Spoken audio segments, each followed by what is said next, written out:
Thank you so much. Thank you so much, Neha, for what a wonderful introduction.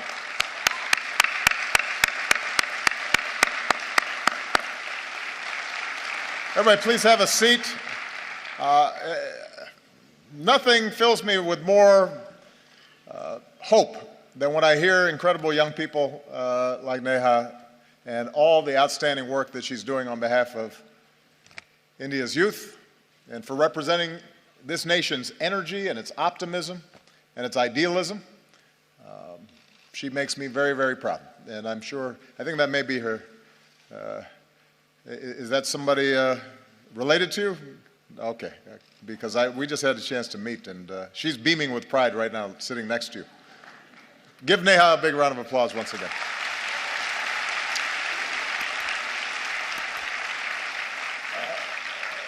Distinguished guests, ladies and gentlemen, to all the students and young people who are here today, to the people of India watching and listening across this vast nation, I bring the friendship and the greetings of the American people.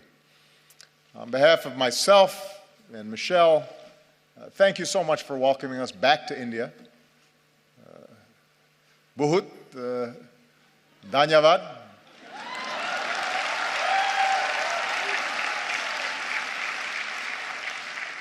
It has been a great honor to be the first American president to join you for Republic Day. With the tricolor waving above us, we celebrated the strength of your Constitution. We paid tribute to India's fallen heroes.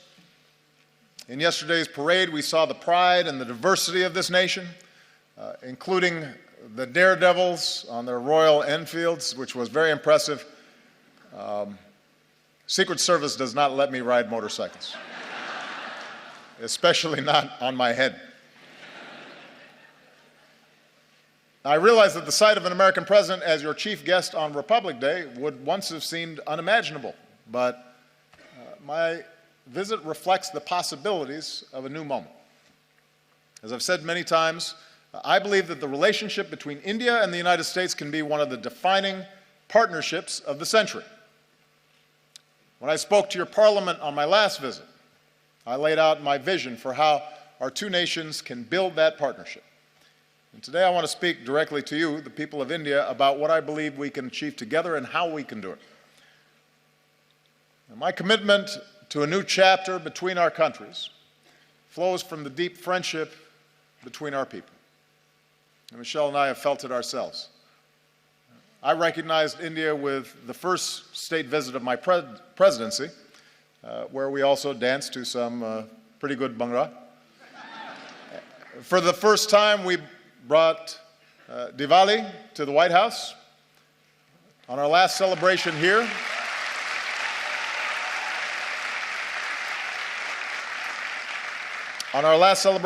we celebrated the Festival of Lights in Mumbai. We danced with some children. Unfortunately, we were not able to schedule any dancing this visit. Señorita, bude desho me. You know what I mean. So,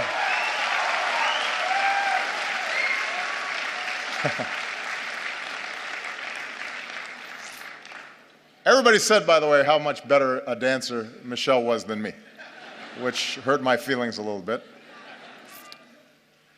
On a more personal level, India represents an intersection of two men who've always inspired me.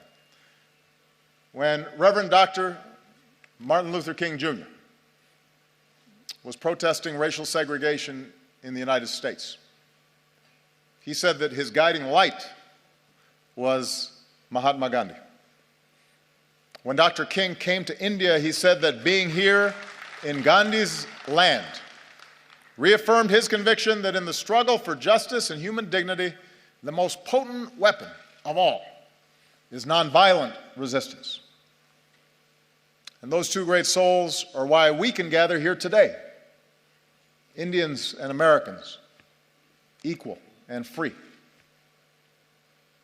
And there's another link that binds us. More than 100 years ago, America welcomed a son of India. Swami Vivekananda Vivekananda. And Swami Vivekananda helped bring Hinduism and yoga to our country. And he came to my hometown of Chicago. And there, at a great gathering of religious leaders, he spoke of his faith and the divinity in every soul and the purity of love. And he began his speech with a simple greeting: sisters and brothers of America. So today, let me say, sisters and brothers of India.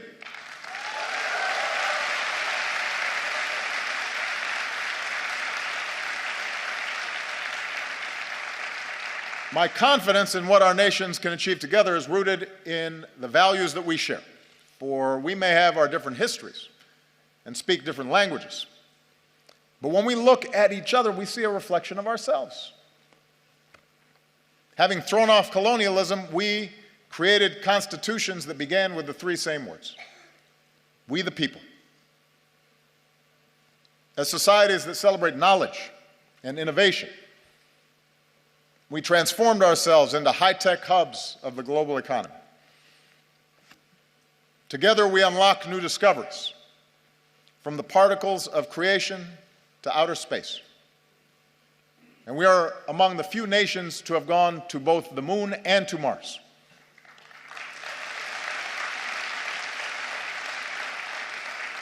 And here in India, this dynamism has resulted in a stunning achievement. You've lifted countless millions from poverty and built one of the world's largest middle classes. And nobody embodies this progress and this sense of possibility more than our young people. Empowered by technology, you are connecting and collaborating like never before on Facebook and WhatsApp and Twitter. And chances are you're talking to someone in America, your friends or your cousins. The United States has the largest Indian diaspora in the world, including some 3 million proud Indian Americans.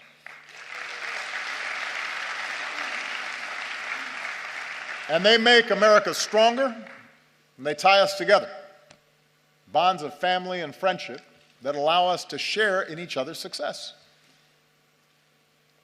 So for all these reasons, India and the United States are not just natural partners. I believe America can be India's best partner. I believe that.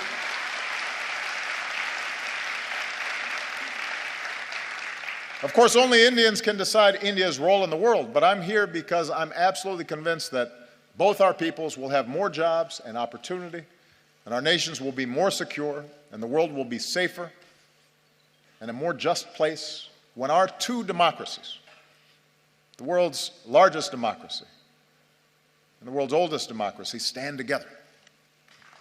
I believe that. So here in New Delhi, Prime Minister Modi and I have begun this work anew, and here's what I think we can do together. America wants to be your partner as you lift up the lives of the Indian people and provide greater opportunity.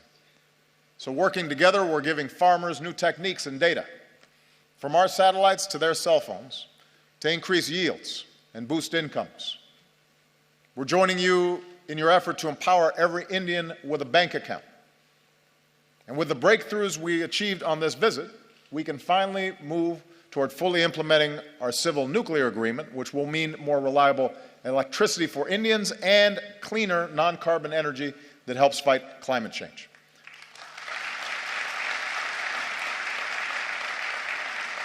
And I don't have to describe for you what more electricity means.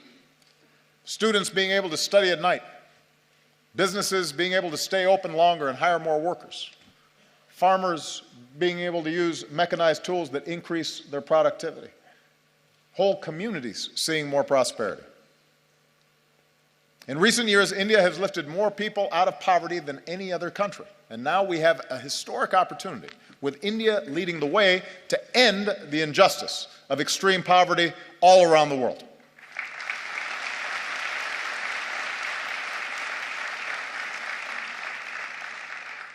America wants to be your partner as you protect the health of your people and the beauty of this land, from the backwaters of Kerala to the banks of Ganga. As we deliver more energy, more electricity, let's do it with clean, renewable energy like solar and wind. And let's put cleaner vehicles on the road and more filtration systems on farms and villages. Because every child should be able to drink clean water, and every child should be able to breathe clean air. We need our young people healthy for their futures, and we can do it. We have the technology to do it. America wants to be your partner in igniting the next wave of Indian growth.